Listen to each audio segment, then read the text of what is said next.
नमस्कार, मैं ओमकार पांडे और स्वागत है आपका न्यूज़ 18 राजस्थान के डिजिटल प्लेटफॉर्म पे। आज की तारीख पश्चिम बंगाल में एक बहुत बड़ा और ऐतिहासिक दिन है। आज शुवेंदु अधिकारी पश्चिम बंगाल के पहले भाजपा मुख्यमंत्री के रूप में शपथ लेने वाले हैं। कल यानी 8 मई को भाजपा के सभी विधायकों ने बैठक की और शुवेंदु अधिकारी को अपना नेता चुना।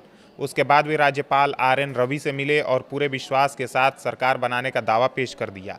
अब सबकी निगाहें इस बात पर टिकी हैं कि नई सरकार कैसे बनेगी और क्या क्या बदलाव आएंगे। आपको बता दें कि शुवेंदु अधिकारी खुद मुख्यमंत्री का पद संभालेंगे। अभी कैबिनेट की आधिकारिक लिस्ट घोषित नहीं हुई है, लेकिन अंदरूनी चर्चाओं में कुछ नाम काफ़ी जोर शोर से चल रहे हैं।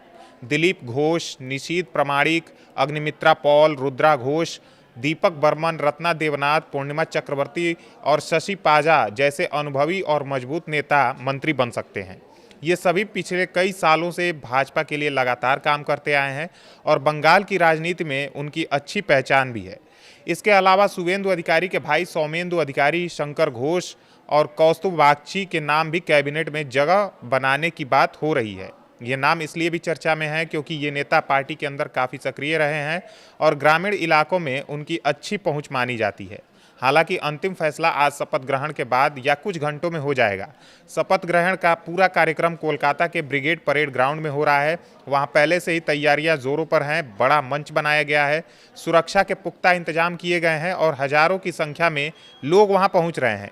ये कोई साधारण समारोह नहीं है। ये बंगाल की राजनीति में 15 साल लंबे तृणमूल कांग्रेस के शासन का अंत का प्रतीक है। 2011 से ममता बनर्जी की सरकार चल रही थी, लेकिन अब पहली बार भाजपा की सरकार बन रही है।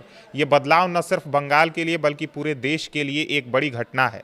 शुवेंदु अधिकारी का परिवार बंगाल की राजनीति में काफ़ी पुराना और मजबूत माना जाता है। उनके पिता और भाई भी लंबे समय से सक्रिय रहे हैं। शुवेंदु खुद पहले तृणमूल कांग्रेस में बड़े पद पर थे।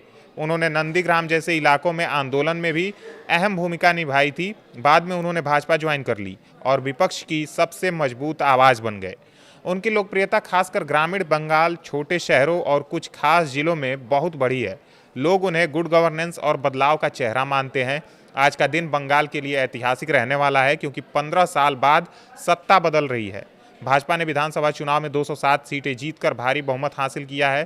तृणमूल कांग्रेस मात्र 80 सीटों पर सिमट कर रह गई है। ये नतीजे दिखाते हैं कि बंगाल की जनता लंबे समय से बदलाव चाह रही थी।